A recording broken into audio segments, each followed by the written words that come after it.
The Human Rights Monitoring Agenda has called on the Nigerian President Muhammadu Buhari to urgently reverse the recent hike in petrol price and electricity tariffs.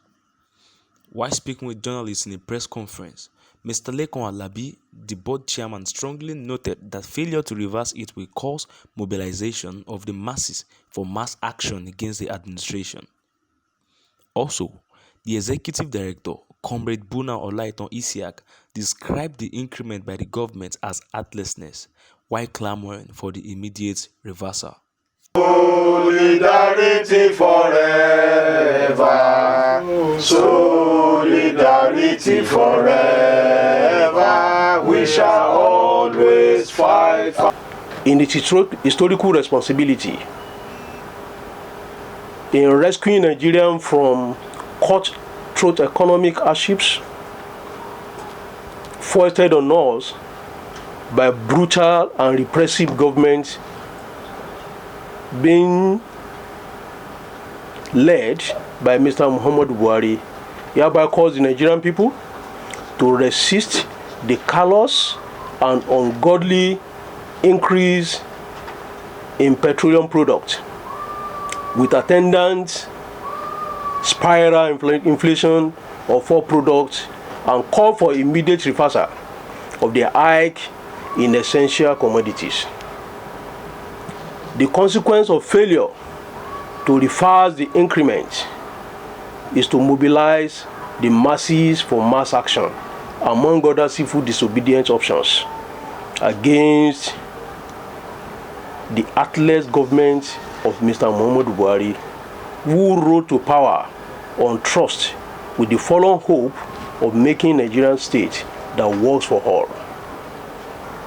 It is indeed disheartening how Mr. Muhammadu Buhari carelessly lost the first love and trust Nigerians had in him. Nigerians expected little from him to provide light, to provide water, and other necessaries at little cost, but he failed woefully.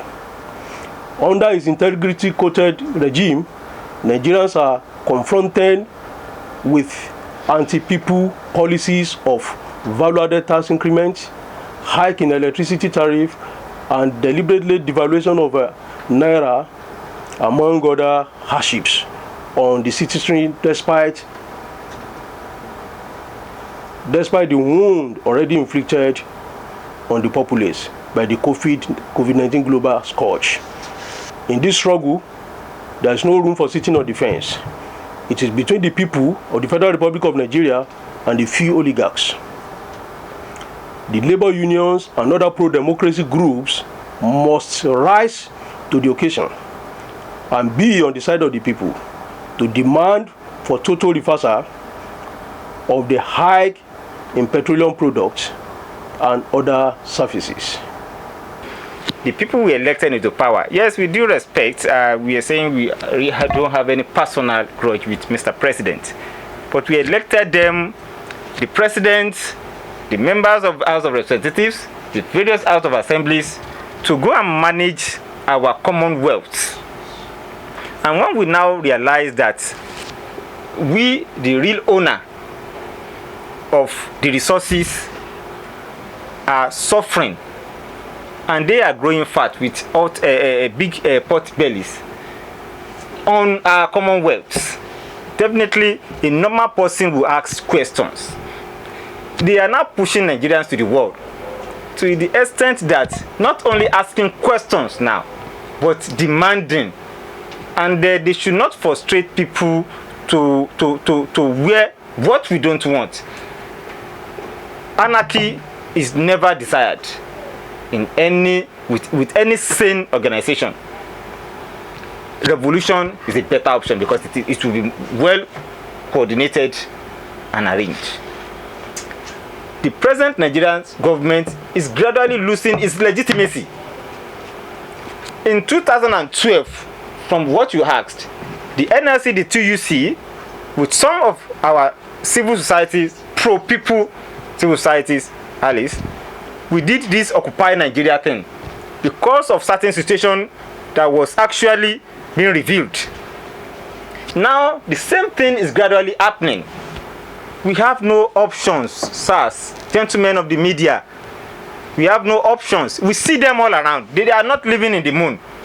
People come you see, if I open my phone now, complaints keeps coming in. People are dying when we cry, when we shout. It is not because of us. Some of us are living good, but it is because of the poor and oppressed masses. We need to liberate people from this continuous exploitation and oppression. I just told you a 4-year-old baby was brought here with the mother crying. People call us every day from general hospitals.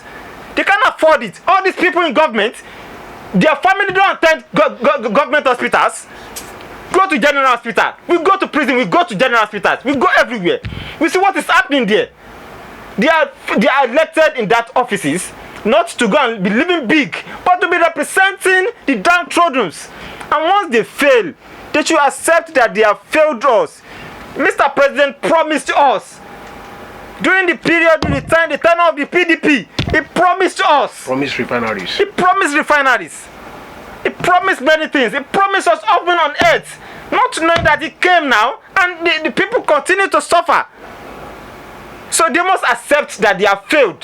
If Mr. President needs assistance, he should tell us. We are never biased in our struggle. No.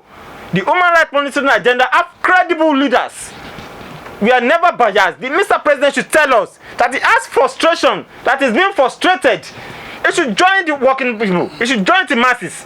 Or else we will consider that he's on the side of the bourgeois capitalists. He's already with them. So we will consider it and we will strike a war. That is it. We have no choice than the masses to unite.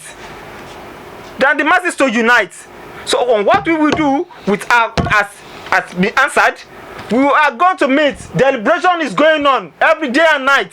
Yes, since the last increment. So it is advisable for Mr. President. They will not pack their families to go and live in the moon. Yes, they send their children abroad for education and co. But they will not pack to go and live in the moon. They live in the Nigerian society. People cry to this office every day. And we are repeating it. People cry here every day. We keep telling them to calm down, calm down, calm down. They are gradually pushing people to a point of no return. So it is our demands that immediately they should effect those reversal. That is our demand. Or else the Nigerian people will continue to meet and discuss until a clear point agenda on how to take back what belongs to us will be effected. Thank you.